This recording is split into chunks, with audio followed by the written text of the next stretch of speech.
কি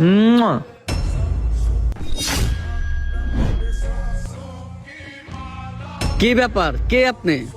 আপনি আমার গার্লফ্রেন্ডে কিস করলেন, তা আবার আমার সামনে? আপনার এত বড় সাহস হয়ে গেছে? কে আপনি? হ্যাঁ তাই তো, হুট করে এসে একটা মেয়েকে কিস করলেন, এটার কারণটা কি? আসলে ভাই, বিষয়টা আপনারা যেভাবে ভাবতেছেন তেমন কিছুই না। বাহিরে আমার কিছু ফ্যান সার্কেল আছে, তারা আমার সাথে একটা বাজি ধরছে।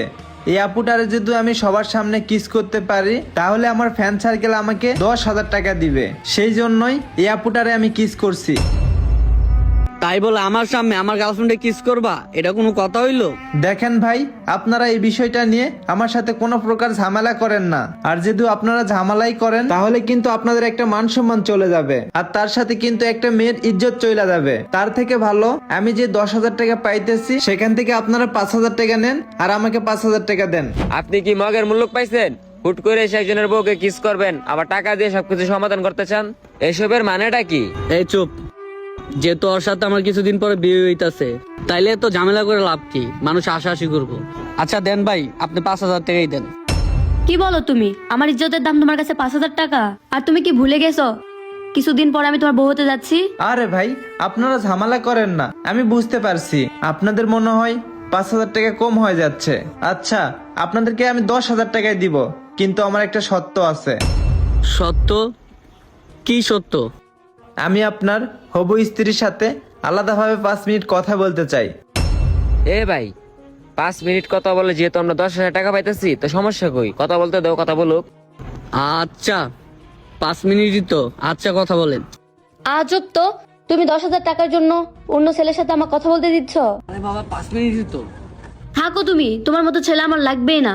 আরে আপু শোনেন, এই আপু একটু দাঁড়ান, আমার কথাটা তো শোনেন। আরে আপু দাঁড়ান, শোনেন না আমার কথাটা।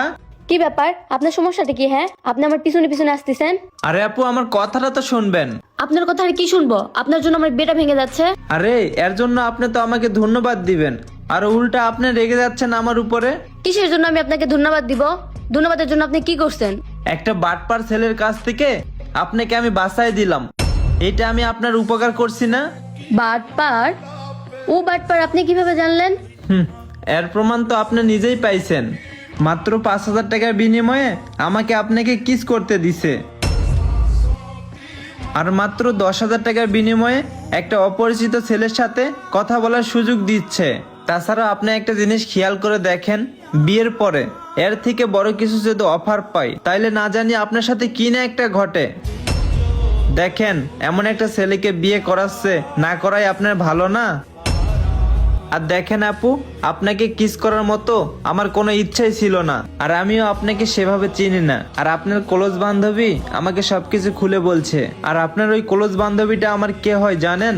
আমার ছোট বোন। আর আমার ছোট বোন ওই ছেলেকে অনেক আগে থেকেই চেনে। ওই ছেলের চরিত্র অনেক আগে থেকেই খারাপ, আর আমার বোন বলছিল তোমাকে একটু হেল্প করতে, সেজন্যই আমি তোমাকে হেল্প করতে আসছিলাম। তাছাড়াও আমার বোন ফ্যামিলির বাইরে ওইভাবে কারোর সাথে যোগাযোগ করতে পারে না, আর এই জন্যই আপনাকে আসে আমি ছাড়াই দিলাম। তাছাড়া আপনি কাকে বিয়ে করবেন না বিয়ে করবেন এইটা আপনার একান্ত বিষয়।